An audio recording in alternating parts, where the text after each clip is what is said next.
Kolkata doctor case சம்பவத்துல அடுத்தடுத்து நிறைய விஷயங்கள் நடந்துகிட்டே இருந்தாலும் இந்த அளவு ஒரு இழுவை போய்கிட்டே தான் இருக்கு இல்லையா? சோ இதுக்கு நடுவுல அவங்க அப்பா, அதாவது விக்டிம் இருக்காங்க இல்லையா, அவங்களுடைய அப்பாவே வந்து சில ஸ்டேட்மெண்ட்ஸை அங்க இருந்து டாக்டர்ஸ் கிட்டயும் அண்ட் போராடிட்டு இருக்கிற நபர்கள் கிட்டயும் பேசியிருக்காங்க. அன்னைக்கு மட்டும் அந்த விஷயத்தை கிளாரிட்டி பண்ணியிருந்தாங்கன்னா இன்னைக்கு என் பொண்ணு செத்துருக்கவே மாட்டா, என் பொண்ணு உயிரோட இருந்திருப்பா, இந்த மாதிரி நீங்களும் கஷ்டப்பட்டிருக்க மாட்டீங்க அப்படின்னு ஒரு விஷயத்த சொல்லியிருக்காரு. அது என்ன ஏதுன்றத ஃபுல்லா டீட்டெயிலா அந்த வீடியோல பார்க்கலாம். அப் டு டேட் இப்போ வரைக்கும் நிலவரம் என்ன, இன்னும் என்னெல்லாம் நடக்கலாம் அப்படின்ற ஒரு கணிப்பையும் சொல்லலாம், பேசலாம். சோ பேசலாமா? நீங்க பார்த்துட்டு இருக்கிறது கல்கரி நியூஸ். என்ன தீபிகா. ஓகே, எல்லாருக்குமே முன்னாடியில இருந்து தெரிஞ்ச மாதிரி இந்த கேஸ்ல அதிகமா வந்து ஒரு சஸ்பெக்ட் பண்ணி வச்சிருக்க ஒரு பர்சன் அப்படின்னு பாத்தீங்கன்னா ஒன்னு சஞ்சய் ராய். யாரு அந்த இவங்களை வந்துட்டு மர்டர் பண்ணதுல இருந்து எல்லாத்துக்கும் ரீசன் அப்படின்னு புடிச்சு வச்சிருக்க ஒரு பர்சன். அடுத்து ஆர்ஜிகர் மருத்துவமனையோட பிரின்சிபலான சந்தீப் கோஷ் அவர்கள். அண்ட் நெக்ஸ்ட் சந்தீப்புடைய பெஸ்ட் ஃப்ரெண்டான அபிஜித் அப்படின்ற நபர்கள். இவங்க 3 பேரும் தான் இப்போதைக்கு சிபிஐ கிட்ட பயங்கரமான ஒரு இன்ஃபுளுன்ஸோட ஒரு பர்சனா இந்த டாபிக்ல ஒரு பெரும் சிறுத்தை புலின்னு கூட வச்சுக்கலாம். அவங்களா இந்த 3 நபர்கள் தான் இருக்காங்க. ஸோ இவங்க 3 பேரை பத்தின லேட்டஸ்ட் அப்டேட் என்ன அப்படின்னு பாத்தீங்கன்னா, இவங்களை கூட்டிட்டு போயிட்டு கோர்ட்ல வந்து சப்மிட் பண்ணும் போதும் அவங்க சொன்னது, இவங்க என்னப்பா எல்லாத்துக்கும் ஒத்துக்கிறாங்களா, எல்லாமே விஷயங்கள் பேசுறாங்களா அப்படின்னு கேட்கும்போது எது சொன்னாலும் சரி அவங்க வாயை திறக்க மாட்டேங்கிறாங்க, நிறைய விஷயங்களுக்கு ஒத்துழைக்க மாட்டேங்கிறாங்க அப்படின்ற மாதிரி சிபிஐ தரப்புல இருந்து கோர்ட்ல சொல்லியிருக்காங்க.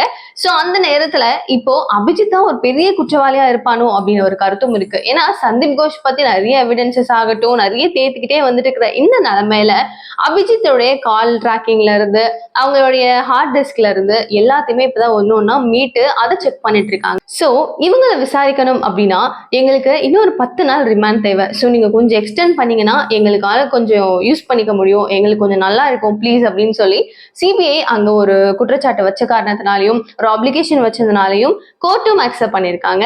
இன்னொரு 10 நாள் அவங்களுக்காக நீடிக்கப்பட்டிருக்கு. இதுல இன்னும் டீடைல்ஸ் எல்லாமே கலெக்ட் பண்ணி இன்னும் கொஞ்சம் கேஸ் வந்து டெப்தா ஒரு ஸ்டாண்ட் பையா நிக்கிறதுக்கும் வாய்ப்பு இருக்கு. அண்ட் எல்லாருக்குமே இந்த கேஸ்ல ஒரு பெரிய பெரிய பெரிய கொஸ்டின் மார்க் இருந்துச்சு. 150 ml செமன் வந்து அந்த பாடியில இருந்து எடுத்ததாக போஸ்ட்மார்டம் ரிப்போர்ட்ல வந்திருந்தது. இப்போ இது வந்து கூட்டு பாலியல் சதிலாம் இல்லைங்க அப்படின்னு சொல்றாங்க. உண்மையா இல்லையா அப்படின்னா இப்போதைக்கு கோர்ட்ல அவங்க சப்மிட் பண்ணிக்கிற விஷயம் என்னன்னா, இது வந்துட்டு அந்த அந்த பிரேதம், அதாவது அந்த பாடியில இருந்து ஒயிட் ஃப்ளூயிட் தான் வந்து 150 ml இருந்திருக்கு, அது ஃபுல்லா செமன் இல்லைன்ற மாதிரி இப்ப சொல்றாங்க. அண்ட் இது வந்து கூட்டு பாலியல் கிடையாது, இது வந்து எல்லாரும் சேர்ந்து நிறைய பேர் பண்ணதெல்லாம் இல்ல, இவன் ஒருத்தன் தான் அப்படின்ற மாதிரியும் சொல்லப்பட்டிருக்கான். சோ அதனால இது வந்துட்டு ஃபைனலைஸ்டா ஒரு பர்சனால மட்டும்தான் இந்த ஃபுல் ஹிஸ்டரியுமே நடந்திருக்குன்ற மாதிரி சொல்லுது. பட் பேக்ரவுண்ட்ல நிறைய மெம்பர்ஸ் இருக்காங்க, அவங்கள பத்தின ஒரு என்கொயரிஸ் தான் இப்போ போயிட்டு இருக்கு. இவங்கெல்லாம் வந்து ஒரு பெரிய புள்ளிகள் அப்படின்னு காரணத்தினால இவங்களை வெயில்ல விடலாம் யாருமே யோசிச்சிடவே கூடாது அப்படின்றதுக்காக அங்க இருக்கிற லாயர்ஸே பாத்தீங்கன்னா, அதாவது கொல்கட்டா லாயர்ஸ் எல்லாருமே சேர்ந்து ஸ்ட்ரைக்கே பண்றாங்களாம். இவங்க எல்லாம் வந்து வெளியே வந்துட்டாங்கன்னா நம்ம மேல மக்களுக்கு இருக்கிற எல்லா மரியாதையும் டோட்டலா ஸ்பாயில் ஆயிரும். கோர்ட் அப்படின்னா ஒரு நீதி கிடைக்கும்னு மக்கள் நினைக்கிறாங்க, அதுவும் மொத்தமா போயிடும். அதனால என்ன நடந்தாலும் பரவாயில்ல, இவங்க யாருமே வெளியே வரக்கூடாது அப்படின்னு சொல்லி அங்க இருக்கிற லாயர்ஸே ப்ரொடெஸ்ட் பண்ண ஆரம்பிச்சிருக்காங்களாம். அவங்களுக்கு எதிரான ஆதாரங்கள் என்ன, அவங்கள பத்தி ஃபுல் டீட்டெயிலும் மக்களுக்கு கொண்டு வர வேண்டியதுதான் நம்மளுடைய வேலை அப்படின்னு சொல்லி ஒட்டு மொத்தமா எல்லாரும் சேர்ந்து ஒன்ன வேலை பாக்குறாங்க அப்படின்னு சொல்லப்படுது. சிபிஐ போயிட்டு கேஸ் இது வரைக்கும் நாங்க விசாரிச்சது இதெல்லாம் அப்படின்னு கோர்ட்ல சிஜிஐ கிட்ட கொடுக்கும்போது அவர் கேட்ட சில கேள்விகள் வெலாசி இருக்கிறாராம். என்னெல்லாம் சொல்லியிருக்காரு அப்படின்னா, இந்த கேஸ் இவ்வளவு ஒரு ஸ்ட்ராங்கா இருக்கு, ஒரு பொண்ணு வந்து மர்டர் பண்ணிருக்காங்கன்னு தெரிஞ்சதுக்கு அப்புறமும் எஃப்ஐஆர் ஃபைல் பண்றதுக்கு எதுக்காக இவ்வளோ டேஸ் எடுத்துக்கிட்டீங்க, ஒரு 2 நாள் சாலிடா எடுத்திருக்காங்களாம், எதுக்காக இந்த 2 நாள்? அப்போ உள்ள இருக்கிற இன்ஃபுளுன்ஸ் யார் யாருது, பாலிடிக்ஸ்ல இருக்கிறவங்க யாராவது ஏதாவது பேசினாங்களா, யாரெல்லாம் வந்து இதுல சம்மந்தப்பட்டிருக்காங்க, உங்ககிட்ட ஏதாவது மிரட்டினாங்களா அப்படின்ற மாதிரி கேள்விகள் போலீஸ் கிட்ட கூட இப்ப விசாரணையில போயிட்டு இருக்கான்.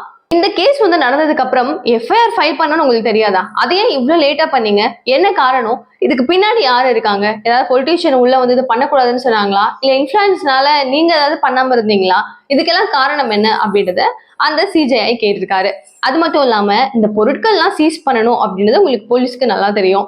ஒரு ஒரு விஷயங்கள், ஒரு ஒரு பொருட்கள், அதாவது ப்ளூடூத்ல இருந்து ஆரம்பிச்சு செருப்பு, ரத்தம்னு ஒண்ணு எடுக்கும்போது இது எல்லாமே அங்க நடக்கும் போதே அந்த ஃபுட்டேஜஸ்ல இருந்து மொத்தம் எடுத்துருக்கணும் தானே, மொத்தமும் சீஸ் பண்ணிருக்கணும் தானே, ஏன் 2 நாள் எடுத்துக்கிட்டீங்க, அதுவும் சிபிஐ ஸ்ட்ரெஸ் பண்ணதுனால எடுத்த மாதிரியே தெரியுதே அப்படின்னு இந்த கொஸ்டினும் கேட்டிருக்காரு. நம்ம யோசிச்ச அதே கேள்விதான் சோ உள்ள வாலண்டியர்ஸ் அப்படின்னு சொல்லப்பட்டு இந்த சஞ்சய் ராய் மாதிரி நிறைய பேர் உள்ள இருக்காங்க. ஏன் அவ்வளவு பேரு? எதுக்காக அவ்வளவு பேர் அங்க உள்ள? அந்த ஹாஸ்பிட்டலுக்கு எவ்வளவு கெப்பாசிட்டி தேவையோ அதை கொடுத்தா போதும்ல. எதுக்கு இவ்வளோ நம்பர்ஸை கூட்டிட்டு வந்து உள்ள வச்சிருக்கீங்க? அந்த ஹாஸ்பிட்டல்ல 12th முடிச்சதுக்கு அப்புறம் அவங்க லைஃபை ஸ்டார்ட் பண்ணி ஒரு 18 வயசுல இருந்து ஆரம்பிக்கிறாங்க எல்லாருமே. அவ்வளவு பெண் பிள்ளைகள் இருக்காங்க. அவங்களுக்கு எல்லாம் எங்க பாதுகாப்பு இருக்கு? 5 வருஷம் அவங்க அது உள்ளதான் இருக்கணும். அந்த மெடிக்கல் காலேஜ், ஹாஸ்பிட்டல், பேஷண்ட் அப்படின்னா அது உள்ளே தான் சுத்திட்டு இருக்கணும். அப்போ தெரியாத வாலண்டியர்ஸ் அப்படின்னு சொல்லப்பட்டு அவங்களுக்கு ஒரு இங்கதான் இருக்கணும் அங்கதான் இருக்கணும் அப்படின்னு இல்லாம ஹாஸ்பிட்டல் முழுசா அவங்கதான் கிங் மாதிரி சுத்திட்டு இருக்காங்க. அப்போ இந்த பெண் பிள்ளைகளுக்கு எல்லாம் என்ன பாதுகாப்பு? எதுக்கு அவ்வளவு பேர் அப்படின்னு கொஸ்டினுமே கேட்டிருக்காராம். அது மட்டும் இல்லாம ஒரு நல்ல நியாயமான ஒரு விஷயம் நடந்திருக்கு அப்படின்னா, டோட்டலா கொல்கட்டால சுத்தி பார்க்கும்போது 45 மெடிக்கல் காலேஜஸ் இருக்கு. சோ இந்த காலேஜ் எல்லாத்துக்குமே ஒரு முக்கியமான பாதுகாப்பு கண்டிப்பா இருக்கணும். இது என்னோட ஆர்டர். அங்க நான் இன்னொரு வாட்டி ரவுண்ட்ஸ் வரும்போது மொத்தம் காக்கி சட்டை நிறைய நான் பார்க்கணும். சோ போலீஸ் எல்லாருமே அதுக்கு தக்க பாதுகாப்பு கொடுக்கணும். மெடிக்கல் காலேஜஸ்க்கு எதுக்காக அந்த கவர்மெண்ட் பாதுகாப்பு கொடுக்கல அப்படின்னு கேள்வியை கேட்டு இதுதான் என்னோட ஆர்டர், இது பின்பற்றணும் அப்படின்னு அந்த டைம்ல சூப்பரா ஒரு ஆர்டரையுமே போட்டிருக்காரு. அது எல்லா இடத்துலயும் இம்ப்ளிமெண்ட் பண்ணா மேபி நல்லா இருக்கும். பட் இப்போதைக்கு கொல்கட்டால தான் இருக்கு. சரி, பேசுறதெல்லாம் கரெக்ட் தான். அன்னைக்கு மட்டும் இது சரியா இருந்ததுன்னா என் பொண்ணுக்கு இந்த நிலைமை வந்திருக்காதுன்னு அவங்க அப்பா சொன்னாருன்னு சொன்னியே, என்ன விஷயம் அப்படின்னு தானே கேக்குறீங்க. எஸ், அப்போ அப்படின்னும் போது 2021ல வந்துட்டு சந்தீப் கோஷ் மேல நிறைய கேசஸ் ரைஸ் பண்ணப்பட்டிருக்கு. லைக் அவர் வந்துட்டு உள்ள இருக்கிறவங்களே நிறைய பேரை மிரட்டுறாரு, கட்ட பஞ்சாயத்து பண்றாரு, நிறைய பணம் புடுங்குறாரு அப்படின்ற மாதிரி பல விஷயங்கள் அவர் மேல கம்ப்ளைண்டா வந்திருக்கு. அப்போவே கவர்மெண்ட் கிட்ட போன இந்த கேஸ்க்கு சிஎம்ஆ இருந்தவங்க வந்து கரெக்டான ஒரு ஆக்ஷன் எடுத்திருந்தாங்க அப்படின்னா, மமதா எடுத்திருந்தாங்கன்னா இன்னைக்கு இந்த நிலைமை இருந்திருக்குமா? குற்றம் பண்றவன் என்னைக்காவது ஒரு நாள் மாட்டுவான்றதுக்கான ஒரு எக்ஸாம்பிள் தான் என் பொண்ணுக்கு இன்னைக்கு நடந்திருக்கு. ஒருவேளை அன்னைக்கே அவன் மாட்டியிருந்தானா, அன்னைக்கே அவனுக்கு நீதி கிடைச்சிருந்ததுன்னா இன்னைக்கு இந்த மாதிரி ஒரு விஷயம் நடந்திருக்குமா? ஒரு தகாத ஒரு மனுஷனை கூட்டிட்டு வந்து ஒரு பொறுப்புல உட்கார வச்சீங்கன்னா நடக்கிறது இதுதான் அப்படின்னு அவங்க அப்பா சொல்லியிருக்காரு. சோ அவர் சொன்ன விஷயம் யோசிச்சு பார்த்தா கரெக்ட் தான் இல்ல. அவனை அன்னைக்கே அட்ரஸ் பண்ணி என்ன விஷயம், அவன் எங்க தப்பு நடந்திருக்கு, என்னதான் சுத்தி நடந்திருக்குன்றதை கண்டுபிடிச்சிருந்தா இன்னைக்கு ஒரு உயிர் போயிருக்காது. ஒரு கிட்டத்தட்ட இந்த உயிரை பேஸ் பண்ணி 26 என்னவோ அவ்வளவு உயிர்கள் வந்துட்டு டாக்டர்ஸ் போயிட்டு ப்ரொட்டஸ்ட்லயே இருக்கிறதுனாலையும் போய் பேஷண்ட்ஸை பார்க்க மாட்டேன் அப்படின்னு சொல்லி அவங்க ப்ரொடெஸ்ட் பண்றதுனாலையும் 26 மெம்பர்ஸ் கிட்டே இருந்திருக்காங்க.